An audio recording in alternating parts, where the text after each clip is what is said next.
લગભગ 2 ફેબ્રુઆરીએથી રાજકોટથી નીકળવાનું થયું હતું. આજે 2 જૂન છે. 2 ફેબ્રુઆરીથી 2 જૂન 4 મહિના સારવાર માટે બહાર રહ્યા બાદ 4 મહિના પછી પૂજ્ય કોઠારી સ્વામી, સર્વે સંતો તથા રાજકોટના અબાલ વૃદ્ધ હરિભક્તો, નાના મોટા સૌ કોઈના ઓપરેશન પછી થોડા ઘણા પણ દર્શન હવે થઈ રહ્યા છે. તો હેત ભર્યા સૌ કોઈને જય સ્વામિનારાયણ. જય સ્વામિનારાયણ.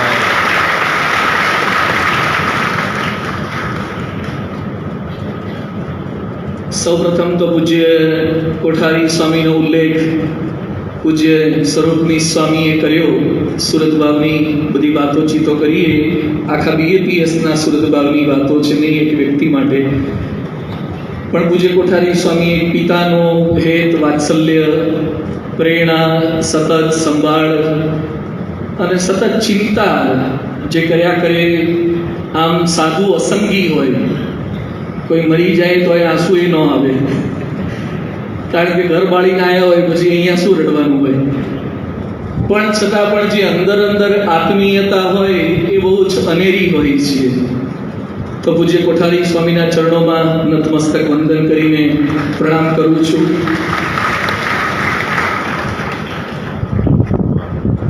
રાજકોટના તમામ સંતો બધા ભેગા નહોતા, પણ અહીંયા રોજ મંગળા આરતીથી શરૂ કરીને શયન આરતી સુધી, ચેષ્ટા સુધી પૂજારી સંતો અંદર હોય.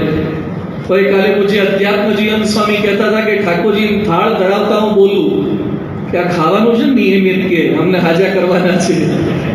ડિનર ડિપ્લોમેસી કરવી પડે કે ભગવાનને થાળ ધરાવતી વખતે કાનમાં વાતો નાખી દઈએ તો આપણું સાંભળે. તો અંદર બેઠેલા છે તો કોણ જોઈ શકવાનું છે, કોણ રિપોર્ટિંગ કરી શકવાનું છે. પણ છતાં રાજકોટના તમામ સંતોએ ફોન દ્વારા, મેસેજ દ્વારા, પ્રાર્થના બધું જ કર્યું છે. બદલ તમામ સંતોના ચરણોમાં પણ કોટી કોટી વંદન સાથે આભાર. આખરી સારવારમાં 2022ના વર્ષમાં શરૂઆતમાં મારા પૂજ્ય અક્ષર પ્રકાશ સ્વામી સાથે મુંબઈ આવ્યા હતા. એમનો પણ હું ખૂબ ખૂબ આભાર માનું છું, જ્યાં બોટોક્સના ઇન્જેક્શન માટે બેલગામ ને બધે સાથે પધાર્યા. 2023માં શતાબ્દી પછી અમદાવાદ રોકાવાનું થયું ફિઝિયોથેરાપી ટ્રીટમેન્ટ વખતે. એ સમયે પૂજ્ય શ્વેત દર્શન સ્વામી સતત સાથે રહ્યા. ડૉક્ટરો સાથે, બધા સાથે સંપર્ક કરવાનો, આયોજન કરવાનો બહુ જ કુનેહપૂર્વક સતત કરતા હતા. તો પૂજ્ય શ્વેત દર્શન સ્વામીનો પણ ખૂબ ખૂબ આભાર માનું છું. અને આ 2024ના વર્ષની અંદર છેલ્લા 4 મહિનાથી સતત જયપુરથી, હજુ તો હમણાં જ મુકાયા છે, અને અહીંયા સમુદાયમાં રહેવાની ઈચ્છા હોય ત્યાં છતાં પૂજ્ય સ્વરૂપની સ્વામી જયપુર, કેરલા, હૈદરાબાદ બધા જ મંદિરોમાં બધી જ ટ્રીટમેન્ટની અંદર પડછાયા કરતાં પણ વધારે સાથે રહીને એટલી સેવા કરી છે. મહિમા સાથે સેવા કરી છે, સુરતભાવ સાથે સેવા કરી છે, મને સાચવ્યો છે, હરિભક્તોને સાચવ્યા છે, કાર્યકર્તાઓને સાચવ્યા છે, બધાના ફોન એટેન્ડ કર્યા છે. એટલે એમને સુરતભાવની વાતો બોલ્યા નથી, પણ એ જીવ્યા છે એટલે બોલ્યા છે. કારણ કે રોજ હોસ્પિટલમાં સવારે 9 વાગે નીકળી જવાનું, સાંજે 6 વાગે આવવાનું જયપુર હોસ્પિટલમાં. હવે મારે તો ટ્રીટમેન્ટ ચાલુ હોય એટલે જાગવાનું હોય, પણ જોડવાળાને શું કરવાનું? આખું બપોરિયું એ રાજકોટવાળાનું બપોરિયું જતું કરવું. એમાં બપોરને હોસ્પિટલમાં પેશન્ટ માટે બેડ હોય, એના સહાયક જે આવ્યા હોય એના માટે બેડ ના હોય, તો ટેબલ પર કે ખુરશી પર કે જ્યાં જગ્યા મળે ત્યાં બેસી રહે. પણ એક પણ દિવસ બોલ્યા નથી. એમણે તો મને ત્યાં સુધી કીધું કે તમારી ટ્રીટમેન્ટ હજી 2 વર્ષ કરવાની રહેશે, તો પણ કોઈ જોડ બદલવાની કે બીજા કોઈ લાવવાની જરૂરિયાત નથી. હું 2 વર્ષ સુધી જેટલી કરવાની થાય એટલી હું સાથે જ રહીશ. અહીંયાથી પણ સંતોના, અમારા વિશ્વબંધુ સ્વામી, બધા સંતોના સામેથી ફોન આવતા હતા કે અમારે આવવું હોય તો અમે પણ સેવામાં આવવા તૈયાર છીએ. તો આખું અમારું રાજકોટનું સંતોનું મંડળ એટલું સંપીલું મંડળ છે.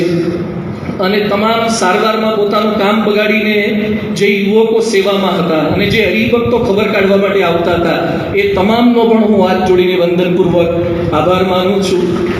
રાજકોટમાં રહીને બધા કદાચ આવી ન શકે, શક્ય ન જ બને, પણ જે અહીંયા હતા એ પણ અહીંયા રહીને સતત ચિંતા કરતા હતા, પ્રદક્ષિણા કરતા હતા, માળા કરતા હતા, દંડવત કરતા હતા, સહજાનંદ નામાવલીના પાઠ કરતા હતા, વિવિધ વ્રતો તપો કરતા હતા, પદયાત્રા કરતા હતા. એવા રાજકોટના તમામ આબાલવૃદ્ધ હરિભક્તોનો હાથ જોડીને નતમસ્તક આભાર માનું છું. અને ન કેવળ રાજકોટના પણ સમગ્ર BAPS ના તમામ સંતો અને તમામ અબાલવૃદ્ધ હરિભક્તોએ દેશ વિદેશના જેણે ખાલી વિચાર પણ કર્યો હોય કે સ્વામીની તબિયત સારી થાય પ્રાર્થના કરી હોય અને ઘણું બધું બધાએ કર્યું છે, પણ એ તમામ સંતો ભક્તોનો સમગ્ર BAPS પરિવારનો પણ હું આભાર માનું છું. આજે 2024ની બીજી જૂન છે. 2022ની બીજી જૂને આપણે શું હતું રાજકોટમાં, યાદ છે કોઈ? 2022ની બીજી જૂને માનવ ઉત્કર્ષ મહોત્સવ હતો રેસકોર્સમાં. 2022ની બીજી જૂને માનવ ઉત્કર્ષ મહોત્સવ હતો. 1 જૂનથી 5મી જૂન માનવ ઉત્કર્ષ મહોત્સવ અને 6મી જૂને મહિલા સંમેલન. અને માનવ ઉત્કર્ષમાં તમે મારી આંખો જોઈ હતી ને, માનવ ઉત્કર્ષમાં આંખોમાં કોઈ તકલીફ નહોતી. બધાને આંખો એ યાદ હતી માનવ ઉત્કર્ષની 2022ના એ જૂનની. પણ પછી શું થયું એ સમજાણું નહીં. યોગી બાપા બોધ કથા કહેતા કે એક શેઠ દુકાને બેઠા હતા અને સામે 2 જ્ઞાતિના માણસો આવી ગયા અને ઝઘડો થયો ને તલવારબાજી થઈ. પછી પોલીસ આવી ગયા અને પોલીસે પૂછ્યું કે સાક્ષી કોણ છે, એટલે પેલા શેઠને જ પૂછે. શેઠને પૂછ્યું કે બેમાંથી તલવાર પહેલા કોણે ઉપાડી હતી? એટલે પેલા શેઠ હોશિયાર હતા કે આનું નામ દઈશું તો આ ઉડાડી મારશે, આનું નામ દઈશું તો આ ઉડાડી મારશે. એટલે કે 2 ગ્રુપ ભેગા થયા. પહેલા થોડી બોલાબોલી થઈ, ગાળાગાળી થઈ, અપશબ્દો થયા, થોડી મારામારી થઈ અને પછી તલવાર ખેંચાણી. કે પણ પહેલી તલવાર કોણે ખેંચાણી? એ કે તલવાર ખેંચાણી, હબોહબ તલવાર ખેંચવાની અને મારી આંખ મેચાણી. એટલે શેઠ આવું બોલ્યા હતા કે હબોહબ તલવાર ખેંચાણી ને મારી આંખ મેચાણી. એમ જેવો માનવ ઉત્કર્ષ પૂરો થયો ને મારી આંખ મેચાણી. ડોક્ટરોને પણ ખબર નથી, એલોપેથીમાં પણ કોઈને ખબર નથી કે કઈ રીતે મેચાણી. મને કોઈએ તલવારે ખેંચી નથી, મેં કોઈ તલવાર ખેંચતા જોયા નથી, પણ છતાં પણ કઈ રીતે આંખ મેચાણી એ ખ્યાલ નથી આપણને. પણ ત્યારબાદ તો આ રોગની વિશેષ અસર શરૂ થઈ. મુંબઈ, બેલગામ, મદ્રાસ, ત્રિવેન્દ્રમ, અમદાવાદ, સુરત, જયપુર, કેરળ, હૈદરાબાદમાં ઓપરેશન સુધીની સારવાર યાત્રાથી આપ બધા પરિચિત છો. આમ તો ઓપરેશન હૈદરાબાદમાં થયું, પછી ડૉક્ટર કહેતા હતા કે તમે જઈ શકો, પણ હૈદરાબાદના સંતોનો ભક્તોનો બહુ પ્રેમાગ્રહ હતો કે તમે અહીંયા રોકાઓ, કારણ કે હૈદરાબાદ સેન્ટર નાનું. આપણા જેટલા કાર્યકર્તાઓ છે ને એટલા તો એ લોકોને હરિભક્તોય નથી. રવિ સભામાં 450-500 જણા થતા હોય, આરતીમાં 50 જણા માંડ આવતા હોય, એટલે કોઈ આપણને મળવા માટે ખલેલ પહોંચાડે એવું કોઈ ના હોય, આરામને પૂરતો થઈ શકે. એટલે હૈદરાબાદ વાળા અમને એમ કહેતા હતા સંતોને કે તમે અહીંયા રોકાઓ, બધું હિલિંગ થઈ જાય. હિલિંગ એટલે રૂજ આવી જાય, બધું હિલિંગ થઈ જાય પછી બાપા આવે એટલે 14મી તારીખ પહેલા 13મી તારીખે જતા રહેજો. એટલે મારે એ લોકોને કઈ રીતે ના પાડવી અને કઈ રીતે સમજાવવું. એટલે મેં હાથ જોડી વિનંતી કરી કે સ્વામી તમારી વાત હિલિંગની સાચી છે, પણ રાજકોટથી એટલા ફોન આવે છે, મેસેજ આવે છે કે તમે કોઈ પણ ભોગે રાજકોટ આવી જાઓ.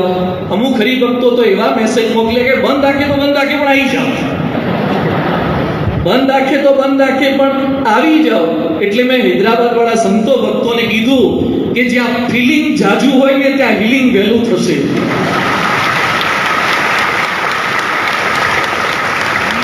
અમે આપણે છાત્રાલયમાં બીમાર પડી ગયા હોય, ગામની બસમાં બેસીએ ને ત્યાં હાજર થવાની શરૂઆત થઈ જાય. એટલે ઘરે પૂછે કે કેમ આવ્યો, એ કે તાવ હતો. તાવ તો દેખાતો નથી. એટલે ગામની બસમાં બેસો તમને તાવ ઉતરવા માંડે. જ્યાં ફિલિંગ હોય ત્યાં હિલિંગ તમને જાદુ થાય. અને બીજું મેં કીધું જેની કૃપાથી ફિલિંગ થવાનું છે ને હિલિંગ થવાનું છે એ મારો બાપ હવે રાજકોટ આવે છે. એટલે અહીંયા રાજકોટ તો પહોંચવું પડશે બાપાના દર્શન માટે. અને અહીંયા આવ્યા પછી થોડું ઝાંખું જે દેખાયું ત્યાં પછી ખબર પડી કે અહીંયા તો ફિલિંગ ગઈ જાજુ છે ને ફિટિંગ ગઈ જાજુ છે. ફિલિંગ ફિલિંગ કઈ જાજુ છે અને ફિટિંગ કઈ જાજુ છે. છેલ્લા કેટલાય દિવસોથી પૂજ્ય કોઠારી સ્વામી, પૂજ્ય નિર્દોષ મૂર્તિ સ્વામી, પૂજ્ય કેશવપ્રિય સ્વામી, પૂજ્ય શ્વેત દર્શન સ્વામી, પૂજ્ય ઘનશ્યામ સ્વામી, બધા જ સંતો, સંતાશ્રમ હોય કે આ મંદિર હોય, સભા મંડપ હોય, બધી એટલી મહેનત દિવસ રાત, અને યોગી ને હરિ ને બીજા જેટલા કાર્યકર્તાઓની આખી ટીમ છે એ બધા દિન રાત બાપાનું ફિલિંગ આવે એના માટે સારામાં સારું ફિટિંગ કરવાનો પ્રયત્ન કરી રહ્યા છે. એટલે જોરદાર તાળીઓથી આપણે એમને વધાવીએ છીએ.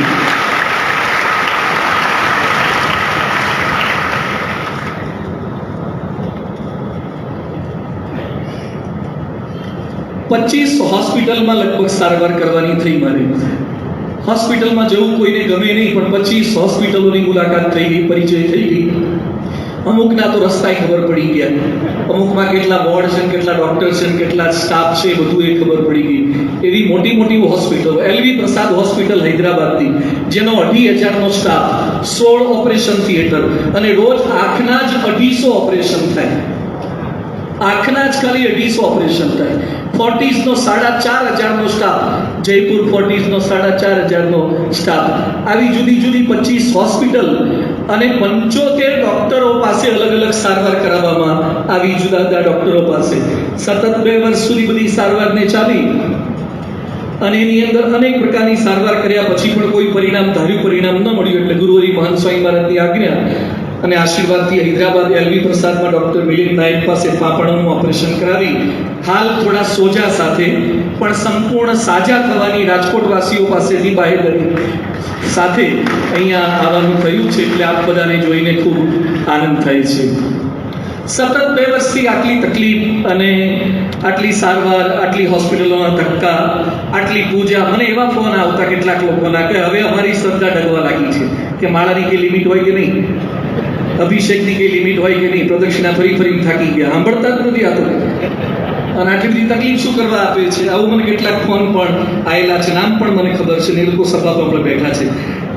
એટલે આટલી બધી આપણે ટ્રીટમેન્ટ કરીએ તો કોઈ પ્રકારે રિઝલ્ટ આપણને પાછું પ્રાપ્ત ન થાય, અને કોઈ સંભાવના પાછી તરત દેખાય નહીં. એટલે આપણા મનની અંદર સેજે સેજે થોડોક પ્રશ્ન થાય કે આવું કેમ થતું હશે. અને મેં આ જ સમયમાં પાછા મારા સારવારનો સમય હતો, એ સમયમાં મેં થોડું, મને લખવું ગમે છે એટલે મેં થોડા કીર્તન પણ લખ્યા, થોડાક પદો પણ રચ્યા. આમે જેલવાસ હોય ને એ સમય લેખન સારું થાય. આ મોટા મોટાની આત્મકથાઓ જેલવાસમાં જ લખાયેલી હોય છે. એટલે આપણે તો આત્મકથા લખવાની હોય નહીં, પણ થોડા કીર્તનો પદોને લખ્યા, એટલે ઘણા પદો છે, ક્યારેક ભવિષ્યમાં સંભળાવશું. પણ એક પદમાં મેં લખ્યું છે કે કેશવ તમારી કરુણાની રીત ખૂબ ન્યારી હોય છે. કેશવ તમારી કરુણાની રીત ખૂબ ન્યારી હોય છે, જે તમારા બને છે તેની કસોટી ખૂબ ભારી હોય છે.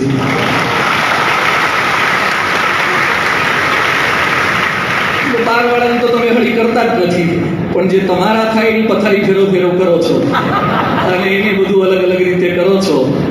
હવે આપણને પ્રશ્ન થાય કે ભગવદ્ ગીતામાં કૃષ્ણ ભગવાને 4થા અધ્યાયના 8મા શ્લોકમાં લખ્યું છે પરિત્રાણાય, એક સાથે બોલો, પરિત્રાણાય. તો ભગવાન કહે છે સંભવામી યુગે યુગે પરિત્રાણાય સાધુના, સાધુની રક્ષા કરવા માટે હું પ્રગટ થઉં છું. આવું ભગવાને ગીતામાં લખ્યું છે. એવું લખ્યું છે પરિત્રાણાય હરિભક્તાનામ, પરિત્રાણાય સાધુ નામ, એવું કૃષ્ણ ભગવાને ગીતામાં લખ્યું છે. સજ્જનાના નામ લખ્યું, સાધુ નામ મારે સાધુ પુરુષોની રક્ષા કરવી છે, એની ગેરંટી છે. ભગવાન રામ પણ કિશોર હતા, કિશોર વયે પણ દશરથની ઈચ્છા નહોતી છતાં વિશ્વામિત્રની સાથે જંગલમાં તાડકા અને સુબાહુ આ બધાને મારવા માટે ગયા. શેના માટે? સાધુઓની રક્ષા કરવા માટે. રામ ભગવાન સાધુઓની રક્ષા કરવા માટે ગયા. ભગવાન કૃષ્ણ પણ ઋષિ પુત્રને મરી ગયેલો હતો એને જીવતો બચાવીને લઈ આવ્યા દક્ષિણાના રૂપની અંદર. ઋષિની રક્ષા કરી, ઋષિ પુત્રની રક્ષા કરી.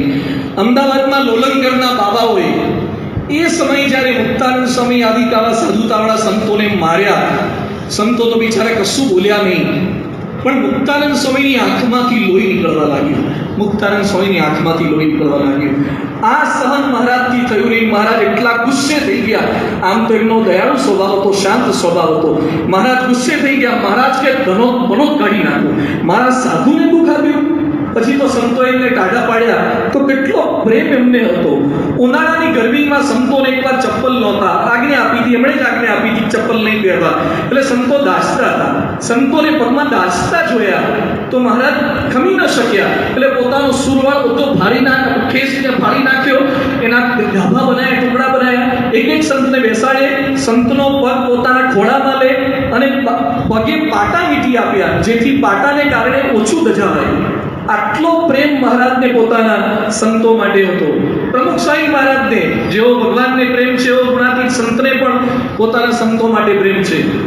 પ્રમુખ સ્વામી મહારાજ અક્ષય મુનિ સ્વામી, યોગ મુનિ સ્વામી, આ બ્રહ્મતીર્થ સ્વામી બેઠા છે. હમણાં 9મા ભાગમાં જ ઓડિયોમાં પ્રસંગ આપણે સાંભળ્યો છે. નવસારીમાં એમને કમરનો દુખાવો થયો અને પ્રમુખ સ્વામી મહારાજ આગળ એમને લાવવામાં આવ્યા. એમને સંકોચ થાય કે બાપાને ક્યાં હાથ ફેરવાઓ, તો બાપાએ બ્રહ્મતીર્થ સ્વામીની કમર ઉપર બધે હાથ ફેરવ્યા અને કમર દબાવી આપી. સ્વામી કે મારાથી બ્રહ્મતીર્થની સેવા થઈ જાય ને, આ ભાવ એમના મનમાં, એક એક સંતો માટે એટલો ભાવ. તો અને બાપા ચતુર્ભુજ સ્વામી માટે, જે જૂના ચતુર્ભુજ સ્વામી હતા, એમને દવાઓનો ખર્ચો થતો એટલે થોડુંક એમને દુઃખ રહેતું કે મારા લીધે સંસ્થાની દવાઓનો ખર્ચો થાય છે. બાપા ગળગળા થઈ ગયા, બોલ્યા હતા કે ચતુર્ભુજ, દવાઓના ખર્ચાની ચિંતા કરતા નહીં, તમારા માટે હું 2 ગામડા વધારે ફરીશ, પણ મારા સાધુને હું સાચવી લઈશ. આટલો પ્રેમ પ્રમુખ સ્વામી મહારાજને પોતાના સંતો માટે હતો. અત્યારે મહંત સ્વામી મહારાજને પણ એટલો જ પ્રેમ, એટલા સંત વત્સલ છે. એક સંતની રક્ષા માટે આખી રાત જાગીને એમણે ધૂન કરી છે, એ પણ સંપ્રદાયમાં નોંધાયેલો પ્રસંગ છે. એક એક સંત વ્હીલચેરમાં બેઠા હોય, કોઈ સેવક હાજર ના હોય તો વ્હીલચેર જાતે લઈને દિવ્યાનંદ સ્વામીને આવી ગયા હોય, એવો પણ પ્રસંગ છે. એક એક સંતની ખબર કાઢી હોય, ભલામણો કરી હોય, તો એટલી સંત વત્સલતા મહંત સ્વામી મહારાજમાં પણ છે. અને મહારાજે તો વરદાન માગી લીધું છે.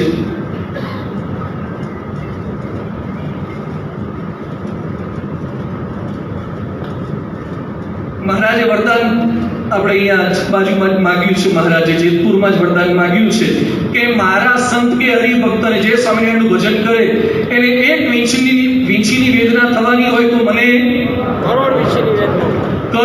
કરોડો વીંછીની વેદના રૂવાડે થાય. એટલે હું છે ને ત્યાં જયપુરમાં હતો ત્યારે મને રોજની 30 સોયો મારતા. અહીંથી શરૂ કરે, માથાથી શરૂ કરે સોયો મારવાની, એક્યુપંક્ચરની સોયો અલગ અલગ સાઈઝની હોય બધી. એ ઝીણી આવે, ભેંસોન મારવા જેવી ના આવે, એ ઝીણી સોયો આવે. એવી સોયો ઝીણી મારે, અહીંયા મારે આંખો પર ને કપાળ પર ને અહીંયા બધે સોયો મારે. એટલે રોજની 30 લેખે 2 મહિના સુધી મને 1800 સોયો મારી છે. એટલે કોઈ 1800 સોયો ખોસ્યા કરે, કરંટ આપે. એટલે હું મહારાજ સાથે આમ માનસિક રીતે કહેતો કે આમ તમે વરદાન માંગ્યું છે કે એક વીંછીની વેદના ના થાય, તો આટલી સોયોની વેદના કેમ થાય છે? તમે આમ કહો છો કે એક વીંછીની વેદના ના થાય, તો આ સોયોની વેદના કેમ થાય છે? પણ કીર્તનમાં લખ્યું છે, સંત પરમ હિતકારી જગતમાં સંત પરમ હિતકારી. સંત હિતકારી છે પણ એક પરમ હિત કરે છે. હિત કરવાની સ્ટાઇલ થોડીક જુદી હોય છે, એની રીત જગત છે ન્યારી, એની રીત થોડીક જુદી છે, જે આપણને શરૂઆતના ભાગની અંદર સમજાતી નથી. નિષ્કુળાનંદ સ્વામીએ લખ્યું છે કે જેમ જનનીને હૈયે હેત છે, સદા સૂતને સાથ, અરોગી કરવા અર્ભકને પાયે કડવે રાખવાથ.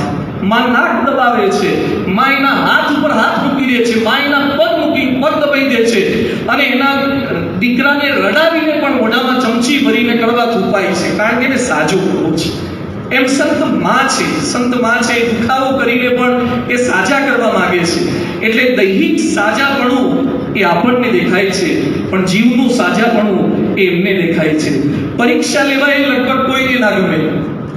સત્સંગ શિક્ષણ પરીક્ષા એ ક્યાં ગમે છે? કોઈ આવવાની છે, અને હવે પાછું હું આવી ગયો છું. બરાબર, સત્સંગ શિક્ષણ પરીક્ષામાં થોડું વેકેશન ભોગવી લીધું છે, એટલે હવે સત્સંગ શિક્ષણ પરીક્ષા તો બાપાની હાજરીમાં પ્રી ટેસ્ટ છે, અને બાપા જ આપણા પેપરના ઉદ્ઘાટન કરવાના છે સત્સંગ શિક્ષણ પરીક્ષાના. હવે એમને જે પેપરનું ઉદ્ઘાટન કર્યું હોય એમાં તમે નપાસ થાઓ તો ચાલે જ નહીં. એટલે આજે એસએસપી વાળા બધા નક્કી કરી લેજો, મહંત સ્વામી મહારાજે પેપરનું પૂજન કરવાના છે. તો આપણને પરીક્ષા લેવાય કોઈને ગમે નહીં, પણ દરેક પરીક્ષા તમને એક ધોરણ આગળ વધારે જ છે. દરેક પરીક્ષા અપગ્રેડ જ કરે, એક ધોરણ આગળ વધારે જ. પણ મહારાજે પરીક્ષા આવી લેતા. દાદા ખાચરને પેલો જમીનનો કેસ ચાલતો હતો ને, ચાંદલો કરે, નારસલી બાંધે, દહીં ખવડાવે, ખાકર ખવડાવે એમ કે જાઓ ભાવનગર જાઓ, આ વખતે કેસ જીતી જવાશે. અને પાછા લીલા તોરણે પાછા આવે, કશું જીતાય નહીં. જ્યાં સુધી મહારાજ હાજર હતા ત્યાં સુધી કેસ જીત્યા નહીં. મહારાજના ધામમાં ગયા પછી ગોપાળાન સ્વામીના આશીર્વાદથી કેસ જીતી ગયા. મહારાજની હાજરીમાં કેસ જીત્યા જ નહીં દાદા ખચર. ભાવનગરનો નિષ્ફળતા મળે. યોગી બાપા દિલ્હીની જમીન માટે કેટલા પત્રો, આપણા રાજકોટના ગઢિયા સાહેબને ને ત્રિવેદી સાહેબને કેટલા પત્રો, ને મહંત સાહેબ મહારાજ પાસે ગવર્નર માટે મોટો હાર બનાવો, ગવર્નર સાહેબ માટે મોટો હાર બનાવો, જીત મળવાની છે. આવું બધું કરતા છતાં પણ જીત પ્રાપ્ત નહોતી થતી. મને પણ થોડીક આવી લીલાનો અનુભવ થયો. અત્યાર સુધી પીડાનો અનુભવ થયો હતો. હવે આ લોકોની લીલા કેવી હોય છે એવો થોડોક અનુભવ થયો. એમની કરુણાનો અનુભવ થયો. મહંત સ્વામી મહારાજ મને પહેલા શું કે એલોપેથી કરો, એલોપેથી કરો, પછી કે હોમિયોપેથી કરો, પછી કે આયુર્વેદિક પણ કરો, આયુર્વેદિક કરો આપણે, પછી કે એક્યુપંક્ચર કરો, એક્યુપંક્ચર કરવા જાઓ, પછી કે સુસોક થેરાપી કરો. એટલે બધી પેથીઓ કરીને પથારી કર્યું ના બોલાય, બધી એટલી બધી પેથીઓ, બધી જુદી જુદી એમણે ફિઝિયોથેરાપી કરો, આ થેરાપી કરો. બાપા તો કહેતા હતા પણ બાપાના આ હગાવાલા એટલા પેથીઓ કરી દીધા. આ જેટલા હોય ને અહીંયા બેઠેલા એ બધા આ કરો, આનાથી તો થઈ જ જાય. એક ભાઈબંધ કે હાથમાં મત નાખો એટલે આમ હમણાં ખુલી જાય. હમણાં મને દિલ્હીથી એક ફોન આવ્યો, મને કે રોજ પાછા પગે ચાલો તો હમણાં આંખો ખુલી જાય. બધું સીધા પગે નથી ચલાવતું અત્યારે, પાછા પગે ક્યાંથી ચાલો? કે પાછા પગે ચાલો તો હમણાં આંખો ખુલી જાય. એટલે બધા ઉપાયો તો એટલા બતાવે. હવે અમદાવાદમાં 2 મહિના સુધી ફિઝિયોથેરાપી કરી, કોઈ જ ફરક નહીં. હા, કોઈ જ ફરક પડ્યો નહીં. એટલે પૂજ્ય ઈશ્વરચંદ સ્વામીએ નક્કી કર્યું, એમણે આ દુઃખ ને દર્દ ને તકલીફ જોઈને કે સ્વામી તમે આ સહન ના કરો, અમેરિકા જતા જ રહો. હું નારાયણમુનિ સ્વામી, જ્ઞાનેશ્વર સ્વામી કહી દઉં છું, અમેરિકા એમને લેટર લખી દીધો યજ્ઞવલ્લભ સ્વામીને, વિવેકમૂર્તિ સ્વામીને કે આવે છે, એમની ગોઠવણ કરી દો, હોસ્પિટલ ગોઠવી દો અને સર્જરી કરી દો. એટલે ઈશ્વર સ્વામીની આજ્ઞાથી સદગુરુ સંતની મારે કરવાનું જોઈએ. પછી ત્યાંથી અમે સારંગપુર બાપાના આશીર્વાદ લેવા ગયા અને બાપા આગળ બધા વિકલ્પ રજૂ કર્યા કે સ્વામી હવે તો સર્જરી સિવાય. આ 2023 માર્ચની વાત કરું છું, 2023 માર્ચ. તો બાપા આગળ મિટિંગ કરીને એમાં અમેરિકા અને ઓપરેશન બધા ઓપ્શન ટીક બધા બતાવ્યા હતા. એમાં હૈદરાબાદ પણ ટીક કર્યું એમણે. હવે હૈદરાબાદ સાથે આપણે બિરયાની સિવાય લાગે વળગે નહીં. અને હૈદરાબાદ કોઈ દાડો આવી માટે આપણે કંઈ ગયેલા નહીં ત્યાં, અને કે હૈદરાબાદમાં જાઓ, હૈદરાબાદમાં અર્થું થઈ જશે, અમે ધૂન કરીએ છીએ, એ બધી વાતોચીતો કરી. હૈદરાબાદ મોકલ્યા. ત્યાં કશો 1.5 વર્ષ સુધી બંને આંખો પર 9 ઇન્જેક્શન લેવડાયા. 1.5 વર્ષ સુધી બંને આંખો ઉપર 9 ઇન્જેક્શન, 2-3 મહિને બોટોક્સના ઇન્જેક્શન, એની સાઈડ ઇફેક્ટ કેટલું થાય તો એ કશો ફરક પડ્યો નહીં. પછી કે સુરત જાઓ, કે સુરત આયુર્વેદિક સારું છે, સુરત કહો. તો સુરત મોકલ્યા, અડતાળા મોકલ્યા. પછી પાછો ફોન આવ્યો, એક કામ કરો જયપુર જાઓ, કે જયપુર આપણા નીરવ ફિઝિયોથેરાપિસ્ટ બહુ સારા છે, ત્યાં જાઓ. અને એણે બિચારા નીરવે પણ ડૉક્ટરો એટલી મહેનત કરી, 2.5 મહિના સુધી રોજ હોસ્પિટલ ગયા છીએ. રોજ હોસ્પિટલ સિવાય કંઈ દેખાય જ નહીં. સારું આખો સવારે ઉઠીને સીધા હોસ્પિટલ, હાજે અહીંયા ઘેર આવો. એટલે હોસ્પિટલમાં જ રહેવાનું. તો જયપુર રહ્યા.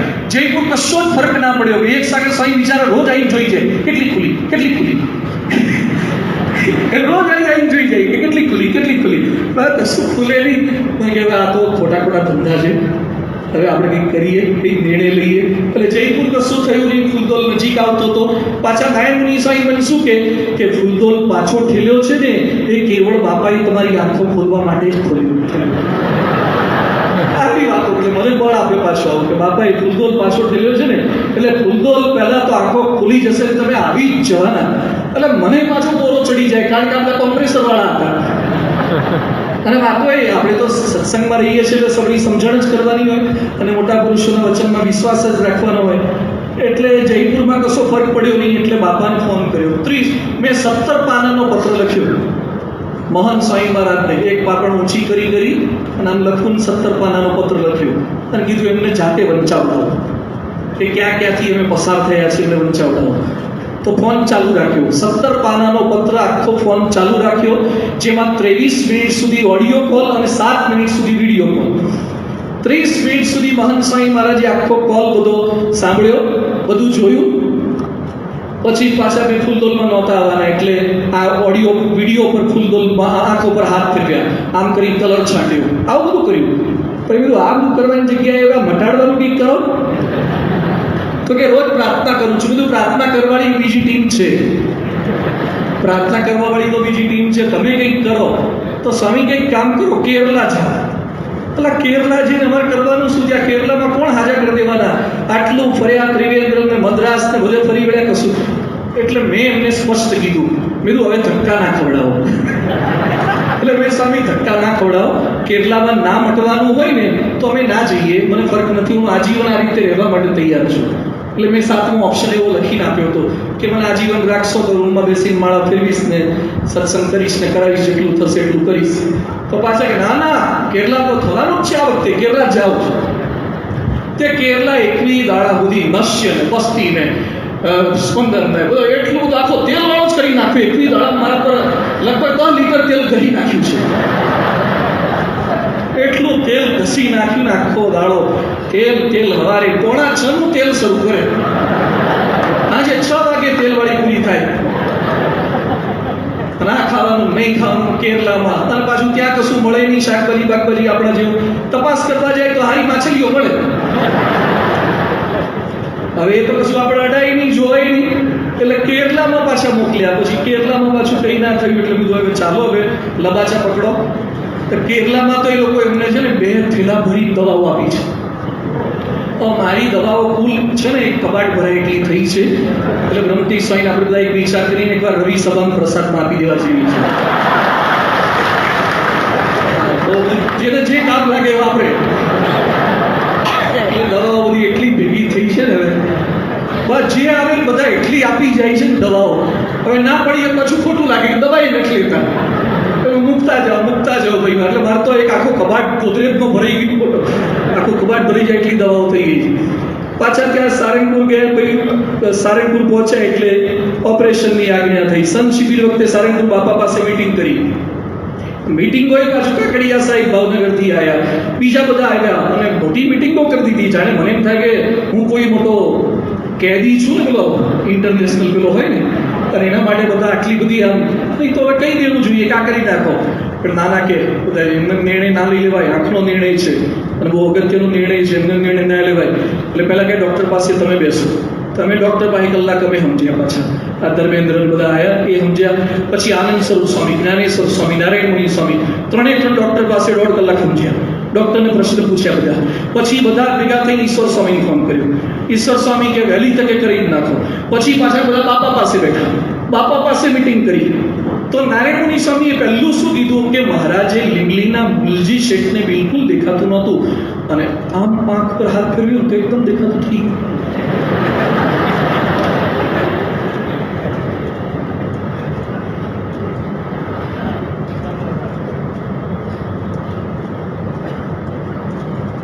પછી બીજી વાત કરી કે મુળજી શેઠના ઘરવાળા પણ અંધ હતા. એ તો પહેલેથી અંધ. એટલે મહારાજ એના ત્યાં જમવા ગયા અને એના ભાઈ પણિયારામાં પાણી ભરતા હશે. તો મહારાજે મુળજી શેઠને પૂછ્યું કે કોણ છે, કોનું બૈરું છે? તો મુળજી શેઠ કે મારું બૈરું છે. તો મહારાજ કેમ દેખાતું નથી? ના કે મહારાજ બિલકુલ દેખાતું નથી. મહારાજ કે ભાઈ માણસને બિલકુલ ના દેખાય તો ચાલે જ નહીં. આ તો ચાલતું હશે. ત્યાં થોડી વારથી ત્યાં મુળજી શેઠના ઘરવાળાએ સાથ પાડ્યો કે આવો તો આવો. તો પેલા અંદર ગયા તો એના ઘરવાળા કે બિલકુલ દેખાતું થઈ ગયું. આ બધા જ પ્રસંગો મહંત સ્વામી કીધા કે આવી તમારી કેપેસિટી છે.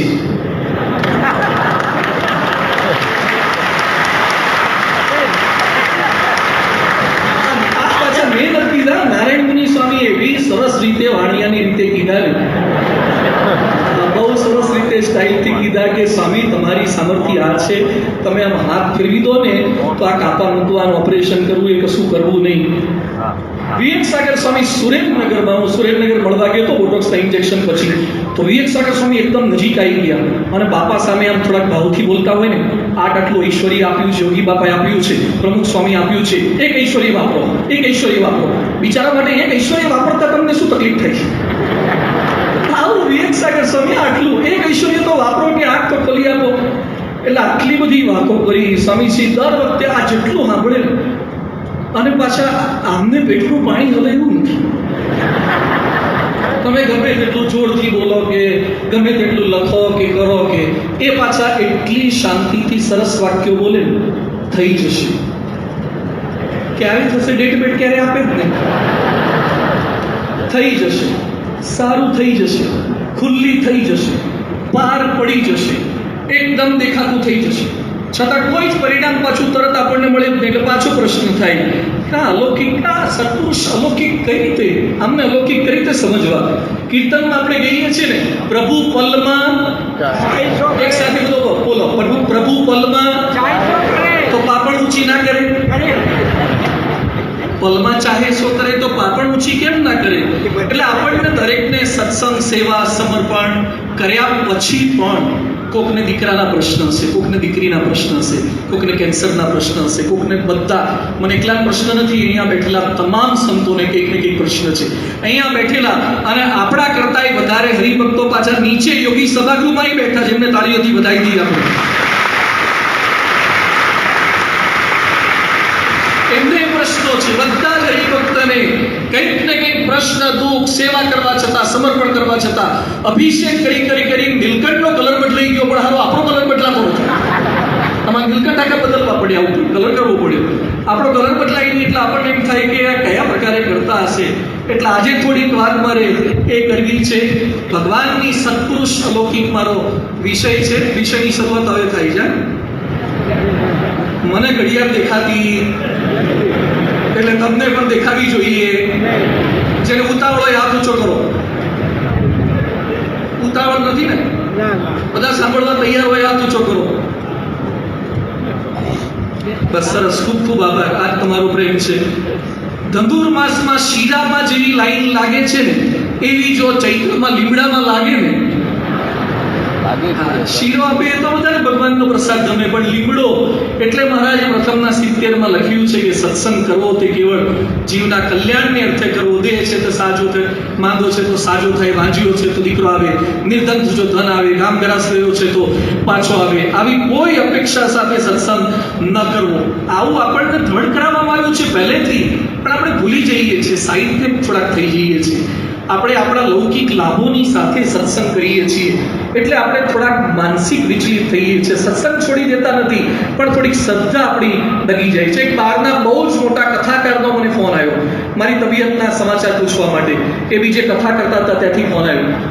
મને કે તમારે તો કેટલા વખતથી તકલીફ છે, આટલી ભારે તકલીફ, તમને ટૂથપેસ્ટ કોઈક લગાવી આપે, તમને બાથરૂમમાં કોઈક મૂકી જાય, કપડાં કોઈક પહેરાવે, આટલી તકલીફ. મને કે આટલી બધી તકલીફ છે તો તમારા ગુરુ મહંત સ્વામી કરે છે શું? આવું મને એણે કીધું. મેં આ તકલીફ એ જ કરે છે. મેં આ તકલીફ એ જ કરે છે. પેપર કાઢે કોણ? જે તમારા સાહેબો એ જ કાઢે ને, અને ચેક એ પાછા એ જ કરે, રિઝલ્ટ એ જ આપે, એ જ કરે, મેડલ પણ એ જ આપે. એટલે મેં એ જ કરે છે. મહંત સ્વામી મહારાજની કૃપાથી જ બધું થાય છે. ઘણા પૂછતા હતા કે સંત થયા પછી, ભક્ત થયા પછી પણ પ્રારબ્ધના દુઃખ હોય ખરા, ભોગવવું પડે. આમ તો મહારાજે રત્નાવતમાં પુરુષ પ્રયત્ન, પ્રારબ્ધને ભગવત કૃપા બધું બતાવી દીધું છે. પણ સારંગપુરની મુલાકાતમાં 2023માં શ્વેત દર્શન સાહિત્ય હાજર હતા. બાપાને કીધું, બાપા, સેવક સંતો બોલ્યા કે બાપા પ્રારબ્ધનું દુઃખ કહેવાય એમને. સ્વામી તો આમ બે હાથ છણકા કરવાની એમની સ્ટાઇલ ભારે છે. સ્વામી પ્રારબ્ધ શેનું હોય? કસોટી છે, આ કસોટી છે. એટલે આપણે પ્રારબ્ધ, કોઈ સંત હરિભક્તને પ્રારબ્ધ નથી. આ વખતે 2024માં નારાયણની સ્વામી હાજર હતા અને ત્યાં હું બોલ્યો, તું બાપા મારી આપ જે કંઈ કસોટી કરો છો હું તૈયાર છું બધું ભોગવવા માટે. મારા પૂર્વ જન્મનું કંઈક હશે. આ જન્મે મેં કોઈ મર્ડર કર્યું નથી. મેં કોરોનામાં રાતે જાગી બાટલા ઓક્સિજનના આપ્યા છે ને એક બાટલો પીધો નથી. કોઈ દાડો બધું એક ના એક દીકરા હતા છોડીને આવી ગયા. બધું તમે કોઈ એમ કરવાનો પ્રયત્ન તો પૂરેપૂરો તો નથી કરતા, પણ તોય સેવા ભક્તિ જેટલી થાય એટલી તો કરીએ છીએ. પણ કંઈક સારું પૂર્વજન્મનું હશે એટલે આ થોડી તકલીફ છે. તો પાછા એમાંય છણકો ગયો, પૂર્વજન્મ બોલશો જ નહીં, પૂર્વજન્મ છે જ નહીં. એટલે મારા માટે નહીં, જેટલા સત્સંગમાં જ્યારથી સ્વામિનારાયણની કંઠી પહેરીને પૂર્વજન્મ કે પ્રારબ્ધ છે જ નહીં, એ ભગવાનને સંત જ કરે.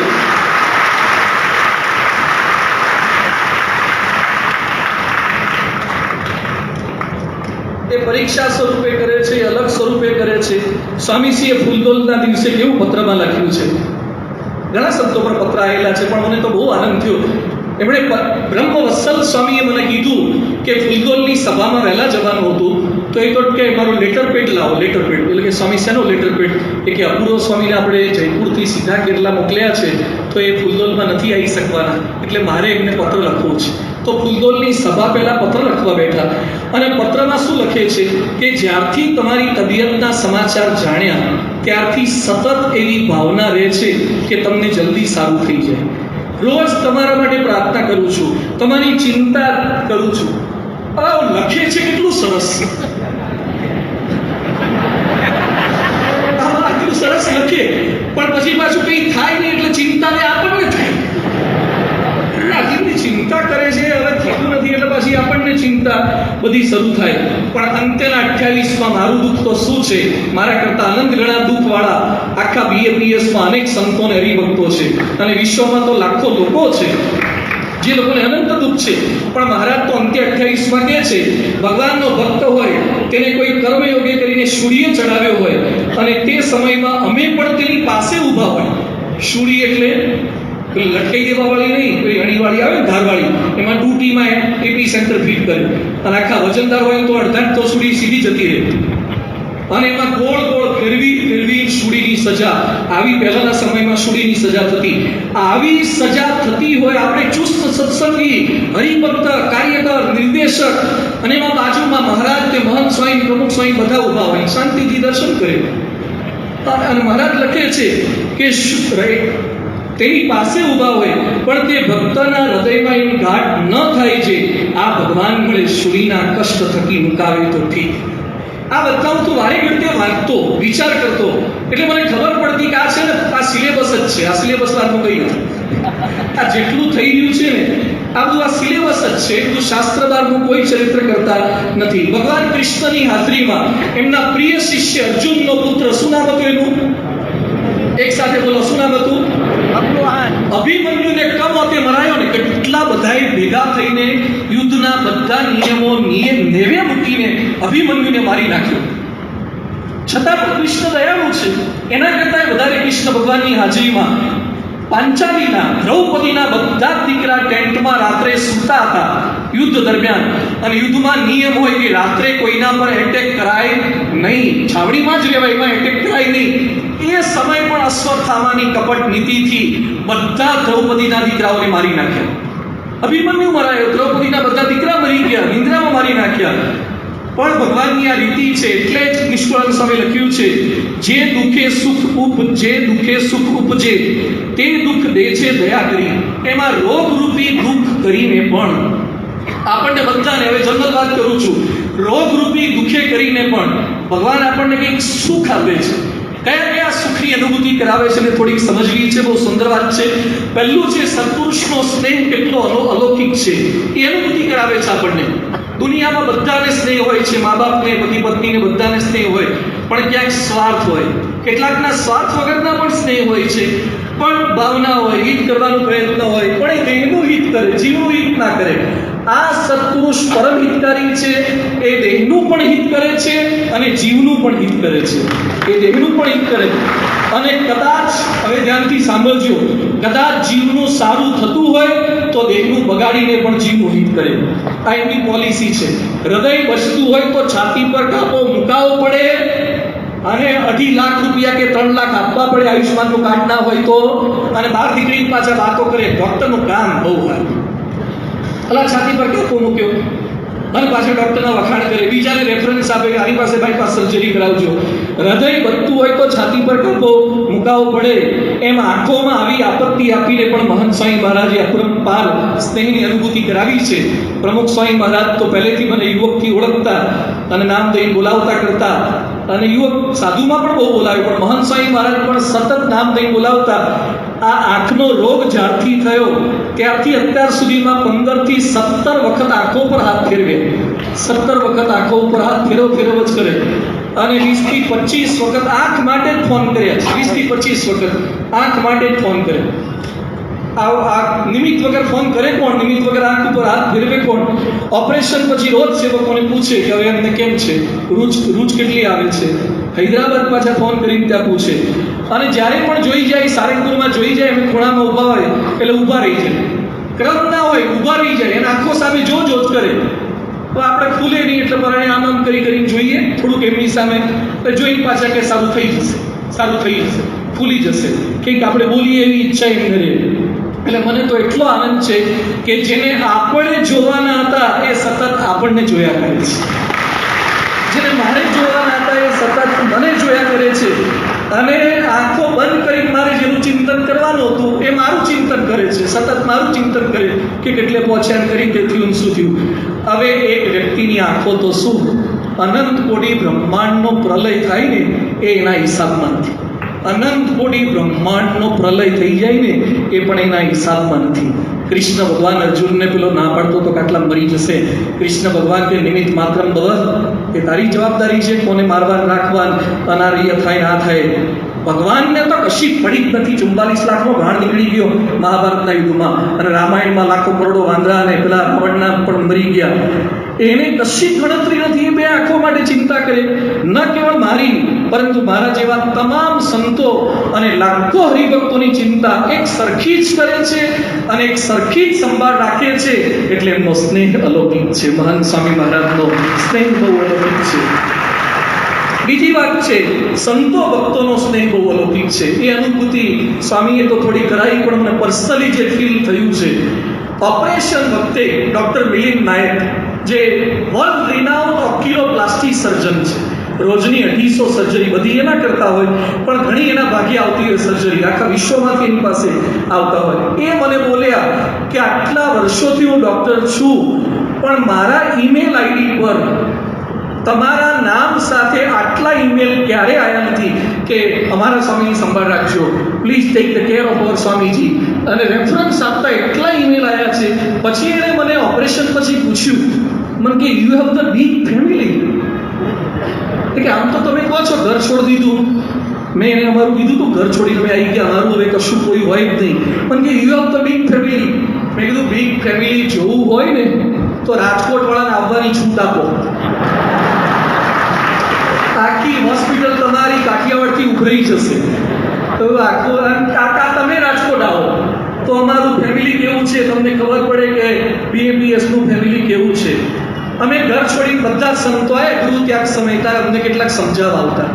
આ તમને ખાનગી વાત કહી દઉં, અમને કેટલાક સમજાવવા આવતા અને શું કહેતા, ત્યાં જશો તો શું ખાવા મળશે, તો અહીંયા હવે ખબર પડે કે એ હું ખાઈ છે ને અમે હું ખાઈએ છીએ. પછી પાછા અમુક શું કહેતા કે તમે બીમાર પડો ને પછી તમારી સંભાળ કોણ રાખશે, ઘેર તો મા બાપ સંભાળ રાખે, હગાવાલા સંભાળ રાખે, તો બીમાર પડો તો કોણ સંભાળ રાખશે. હવે અત્યારે જુઓ, ખરેખર અત્યારે દિવસમાં કોઈ બીમાર પડે અને એમાં લાંબુ બીમાર પડે ને તો સંતોન બોલાવે અને પછી ધૂન કરાવડાવે. કોઈની લાંબી બીમારી ચાલે ને તો ધૂન કરાવડાવે. એને શું કે સ્વામી પ્રાર્થના કરો ને સુખિયા થાય, સુખિયા થાય. એને હરણ ત્રાસી ગયો હોય સેવા કરી કરી. કોઈ સંત માટે બધા જ સંતો સેવા કરવા વર્ષો સુધી સારંગપુરમાં જુઓ કેટલી વ્હીલચેરો લઈ લઈને સાધકો પાર્ષદો ફરતા હોય, બધા જ એટલી મહિમા સાથે સેવા કરતા હોય છે. તો આપણો પરિવાર કેટલો અદ્ભુત પરિવાર છે, સંતો ભક્તોનો પરિવાર. રોબિન્સ વિલિયમ્સ કરીને હોલીવુડનો હીરો, બહુ અદ્ભુત પ્રસંગ છે.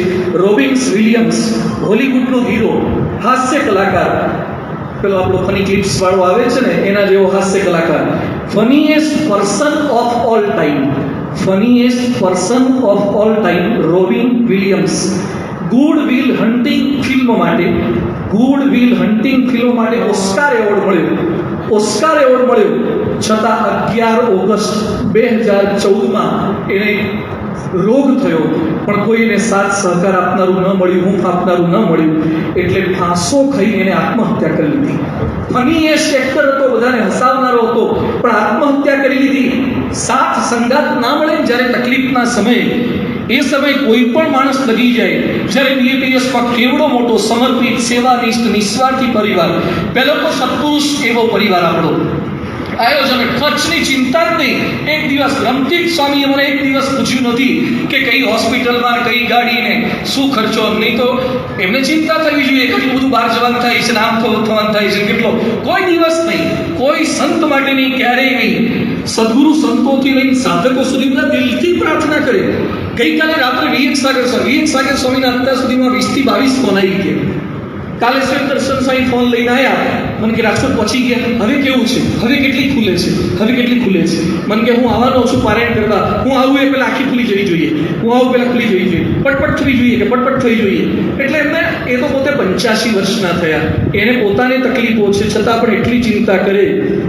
અને મને જે ગમતું, એક ખૂબ અનુભૂતિ આપ સૌ કોઈને થાય છે જોઈને આજે બીએપીએસના સંતો ભક્તોની, ધ્યાનથી સાંભળજો, આજે બીએપીએસના સંતો ભક્તોની લાખો કરોડો આંખો ખુલ્લી છે, પણ બે આંખો નથી ખુલી શકતી.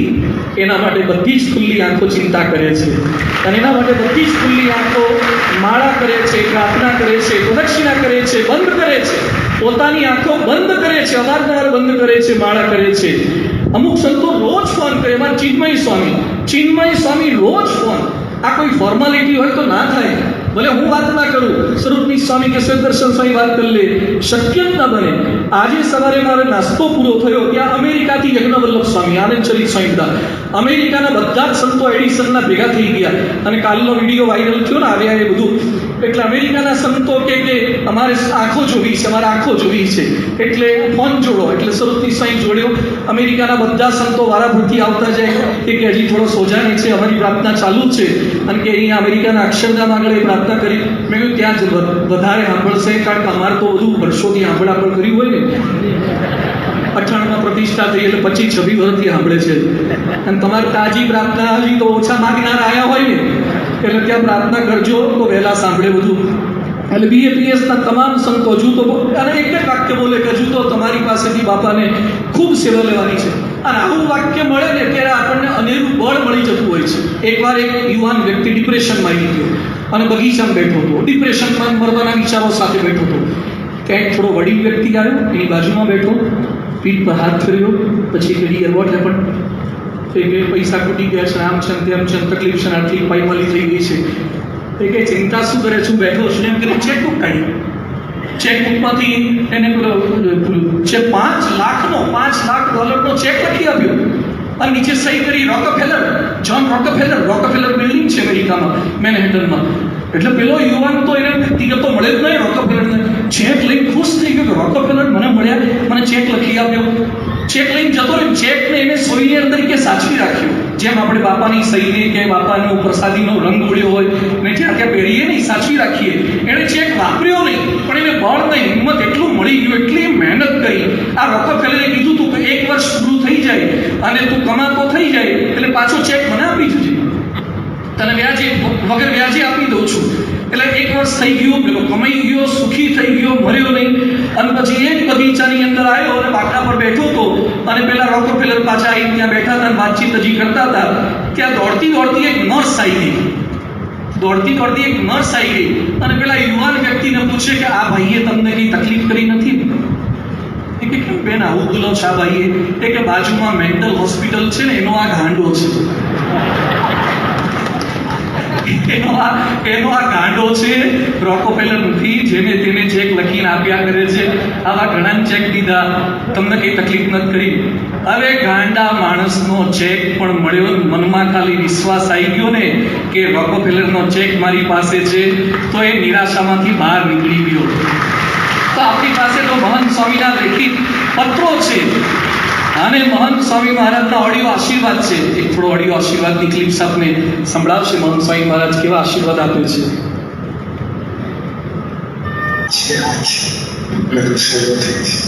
સરસ પહેલા યોગ દેખા છે, ના બની આગળ મારો છો ઘણી સેવા કરવાની છે, બહુ પ્રાર્થના કરીએ છીએ, ચાલુ કરીએ છીએ. ત્યારે સોમનાથ આવું દર વખતે જુદું એમને બોલ્યા છે. તો આ તો રોકોફેલરના, આ તો અનંતપડી બ્રહ્માંડના ધારકની ગેરંટી છે, ઓડિયો ગેરંટી છે, લેખિત ગેરંટી છે એમની કે કરવાના જ છે. તો સંતો ભક્તોનો જે સ્નેહ છે એ પણ અલૌકિક આપણને અનુભૂતિ થયા કરે છે. અને આપણા બધામાં જે એકતા છે, ઈષ્ટદેવ એક છે, સિદ્ધાંત એક છે, ગુરુ એક છે. કોઈ વ્યક્તિની આવડતની એકતા નથી, કોઈ વ્યક્તિના મહેનતની એકતા નથી, આપણી એકતા છે બધાની. આખા બીએપીએસમાં બધે જે એકતા છે, આપણા ઈષ્ટદેવ એક છે, ઉપાસના એક છે, ગુરુ એક છે, એને લીધે આપણી એકતા છે. અને એ અનુભૂતિ અહીંયા અનુભૂતિ થઈ. ગયા વખતે જ્યારે ઇન્જેક્શન અમે લઈને આવ્યા, અને રામસિંહ ઝાલા બાપુ અહીંયા બેઠા હશે. રામસિંહ ઝાલા આપણા બહુ વયોવૃદ્ધ હરિભક્ત છે. રામસિંહ ઝાલા 95 વર્ષના થયા, વર્ષો સુધી એકાઉન્ટમાં સેવા કરી, અને બ્રહ્મતીજ સ્વામી પાસે, મારી પાસે આવ્યા, અને ચાંદીના બિસ્કિટ લઈને આવી ગયા. 2 કિલોના 5 કિલોના બિસ્કિટ લઈને આવ્યા. શેના માટે? કે સ્વામી ઘરે બધાએ નિર્ણય કર્યો કે તમારે બોટોક્સના ઇન્જેક્શન લીધા તો ખર્ચો થયો હોય તો ચાંદી આપવી પડે, અમારા તરફથી ઇન્જેક્શન. બીજી વાર લીધા, બીજી વાર, 3 વાર ચાંદી ઊંચકવી પડે એટલી ચાંદી બોટોક્સની આપી જાય, બોટોક્સના ઇન્જેક્શન માટે આપી જાય. કેટલી લાગણી, કેટલી ભાવના. હવે એ કંઈ કરોડોપતિ માણસ નથી, સામાન્ય ઘર છે, પણ છતાં પણ લાગણી, ભાવના, સ્નેહ કેવો છે. અમારા સુરેશભાઈ મારકણા અહીંયા બેઠા, બધાના નામનો ઉલ્લેખ નથી કરતો, પણ બે ત્રણ ખાલી આપણને એક અનુભૂતિ થાય. જયપુર અમે ગયા તો પહોંચી ગયા, દીકરાઓને સેવામાં મોકલી દીધા. આર્થિક સેવા બધી કે મારે જ કરવી છે, હું બધી કરીશ. કેરલા જવાનું હતું તો કે તમે કેરલા ફ્લાઇટમાં જાઓ, ટિકિટો બધી અમે કરી દઈએ, અને કેરલા ઇનોવા લઈને અમે પહોંચી જઈએ. કીધું કેરલા રાજકોટથી ઇનોવા લઈને તમે શું કરવા આવો છો? અમે તો ફ્લાઇટમાં જશું. મને કે તમે 21 દાડા રોકાશો તો ગાડી વગર કરશો શું? ત્યાં તમારે ફ્લાઇટ જરૂર પડશે, શાકભાજી લેવા કે કંઈ પણ છોકરાઓને જવું હોય તો ઇનોવા મૂકી દઈએ, અમે પાછા ટ્રેનમાં જતા રહીશું. ઇનોવા મૂકવા માટે રેડી થઈ ગયા.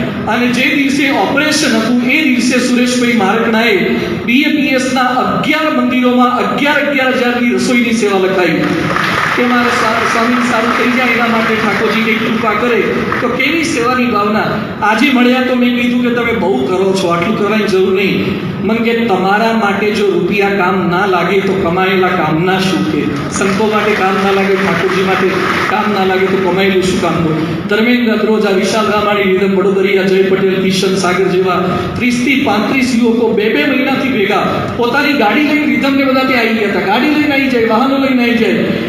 અને રાજકોટ BAPSમાંથી, આખા BAPSમાંથી મેં ગણ્યા છે, કાઉન્ટ કર્યા છે, લગભગ 23 થી 25 ફોન આવ્યા છે કે અમારે આંખો આપવી છે, પાપણો આપવી છે, અમારે આંખો આપવી છે. અમારા પરેશ કાછેલા હોય કે બીજા દિનેશ નથવાણી હોય, અને ખરી ભક્તો આંખો આપી દેવી છે, પાપણો આપી દેવી છે. એવું કંઈ જરૂર જ નથી, શક્ય નથી. તો અલૌકિક સ્નેહ સિવાય શક્ય નથી. ગુજરાતીમાં એક કહેવત સાંભળતા કે દુઃખીના દુઃખની વાતો જો સુખી સમજી શકે તો દુઃખ આ વિશ્વમાં ન ટકે. પણ મારા રોગે મને અનુભૂતિ કરાવી કે દુઃખીના દુઃખની વાતો દુઃખી સમજી શકે છે. સુખી તો ઘણા સમજી ના શકતા હોય, પણ દુઃખી સમજી શકે. પોતે અંધ હોય, પોતે અંધ છે, પોતાને આંખની તકલીફ છે. દિનેશભાઈ પંડ્યા, જે માનવ ઉત્કર્ષના આપણા મુખ્ય યજમાન હતા, આજે પણ આવ્યા હતા, એ પોતે આંધળા છે, છતાં મારી કેરલાની બધી વ્યવસ્થા, સ્કૂટરની વ્યવસ્થા, આજે રસોઈની વ્યવસ્થા, ગાડીની વ્યવસ્થા. પોતે અંધ છે તો બીજાની આંખોની ચિંતા શું કરવાની? કૌશલ છે, ન્યુઝીલેન્ડનો યુવક છે, ન્યુઝીલેન્ડનો કૌશલ, એ પોતે આંધળો છે, અવારનવાર ફોન કરે કે સ્વામી આંખે કેટલો ફરક. પોતે અંધ છે ભાઈ, તું શું કરવા ચિંતા કરે છે? રાજકોટનો ઉત્તમ મારું 3 વાર ફોન આવી ગયા, ઉત્તમ મારુંના. એના જન્મદિવસે ફોન આવ્યો કે સ્વામી આંખે કેવું થયું છે, કેટલો ફેરફાર થયો. તો જે પોતે અંધ છે છતાં બીજાની ચિંતા કરે તો આ તો કેવળ BAPS હોય તો જ શક્ય બને છે. એવા અનેક હરિભક્તો અહીંયા છે કે જેમણે આ સ્નેહ અલૌકિક, આપણો BAPS કેવો પરિવાર છે. એમાં એ વિશેષ કરીને અંકુર પાંચાણી આજે હાજર રહી નથી શક્યા. ડૉક્ટર અંકુર પાંચાણી એમના એક ફંક્શનને કારણે, મારા ન્યુરો સર્જન એ છે, એ બધે બોટોક્સમાં ભેગા આવે, હૈદરાબાદ ભેગા આવ્યા. અને હૈદરાબાદ કઈ રીતે ભેગા આવ્યા? એ જતા હતા દિલ્હી ટ્રેનની ટિકિટ ન મળી, ફ્લાઇટમાં ન મેળ ખાતો, બસમાં બેસીને જતા હતા દિલ્હી. ત્યાં મેં કીધું કે ક્યાં છો? કે દિલ્હી જઉં છું. શેના માટે? એક એઇમ્સનું ઇન્ટરવ્યૂ છે, રાજકોટ એઇમ્સમાં ડાયરેક્ટરનું ઇન્ટરવ્યૂ છે, 5-6 એઇમ્સનું ઇન્ટરવ્યૂ છે, તો એમાં જવાનો છું. મેં કીધું પણ આપણે તો આંખની ટ્રીટમેન્ટને આગળ કરવી છે. મને કે સ્વામી 5 મિનિટ આપો, હમણાં નિર્ણય લઈ લઉં છું. 5 મિનિટમાં બસમાંથી ઉતરી ગયા. એટલે પેલો દિલ્હી જે બસ લઈને જતો હોય, કંડક્ટર જેવો હોય, પૂછે કરો કેમ ઉતરી ગયા? એ કે બસ હવે મન નથી. એ કે આ કંઈ બરવાડા જવાનું છે, દીકવાળી જવાનું છે, કે તાંબા જવાનું છે, મન નથી ઉતરી જવાનું. દિલ્હી જવાનું નક્કી કર્યું હતું, આટલા 1000 રૂપિયા ટિકિટ લીધી, ઉતરી જવાનું ના, કે અમારે સારંગપુર જવાનું છે. એ કે મારે એઇમ્સમાં નથી જવું, મારો એઇમ સ્વામીની સેવા કરવી એ છે, એઇમ્સે નથી. એમ કરીને સારંગપુર આવી ગયા. 10 દિવસ સુધી ત્યાં બધે સાથે રહ્યા, અને હોસ્પિટલની અંદર ફોર્મ ભરાવે, સહી કરાવે બધા ડૉક્ટર.